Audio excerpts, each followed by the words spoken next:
Hi, my name is Kira, and this is Boxcar to Nowhere, Chapter 3, Fugitive Search. The small group closed around Captain Martinez, who quickly gave orders, pointing to the men one at a time and directing them according to his strategy.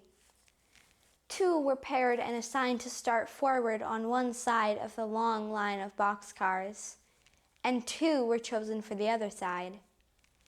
He looked at the remaining 3, who were perhaps the most important: Dave, Hope, and of course, Jazzy.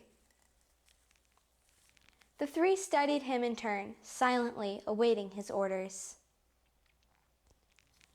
I don't like this a bit. A young girl in a retired canine unit going out with a fledgling dog handler. What has happened to our police force? He complained aloud. So, you 3 are to start searching for scent trails on the left side. If you find a hot trail, signal by hand gestures and we will move closer to you. Hope, that is your name, right? He asked and received a nod from her. You have to take the leash off Jazzy and he will know what to do. Just follow him and stay alert. If there's any gunfire, then you are to drop to the ground at once and get as low as possible. Do you understand? He asked sternly. Hope nodded that she understood, but she could feel her mouth start to dry out. She bent down and unclipped Jazzy, who seemed to expect it and didn't change his position. Officer Wentworth, he said, addressing Dave, there's a plastic bag over there which contains clothing of the fugitive. Have your dog study it and then start your search. It only took a few seconds for Jazzy to study the clothing with his nose. Then, without any command, he started moving along the trail bend, his nose to the ground. Occasionally, Jazzy would stop, raise his head, sniff the air, and look around. Then, just as abruptly, drop his nose close to the ground and continue moving steadily forward. He really knows what he's doing, Dave observed to Hope. I heard about this one, how relentless he is. They say he never fails. Dave spoke in a low voice, his head close to Hope's ear. She glanced at him but didn't speak because she had heard those stories many times and utterly believed them. She and Dave walked together and followed Jazzy, who was ahead by 20 feet or so. That's a long way. Hope noticed that Dave also had a gun in his holster, and the 2 officers nearby carried long guns. Once Jazzy got a positive scent, things abruptly started happening. Jazzy moved much quicker, his head up as he was able to pick up the scent from the air. Their fugitive was probably close by, and the thought of it brought an extra surge of excitement and fear. Hope had no idea of what could happen next. The man we are searching for is called Jerome Tate.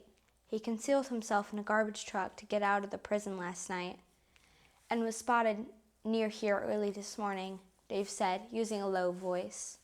We are not sure if he has a weapon, and we are not sure if someone is with him.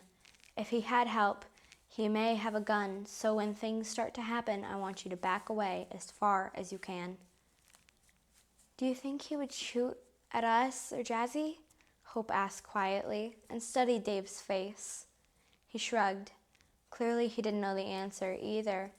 Hope had never been in a risky situation before, and her anxiety grew more intense by the moment.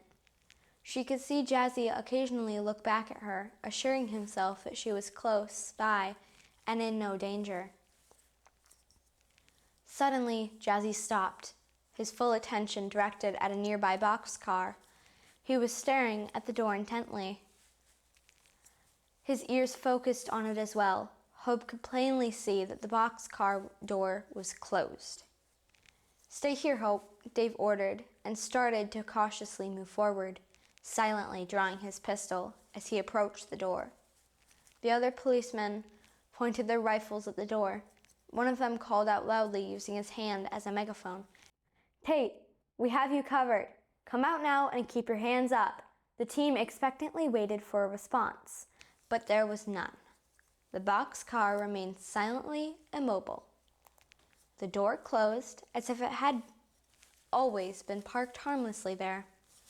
Jazzy had not moved from his spot and was focused on the door. His muscles tensed for a sudden appearance of the fugitive named Tate.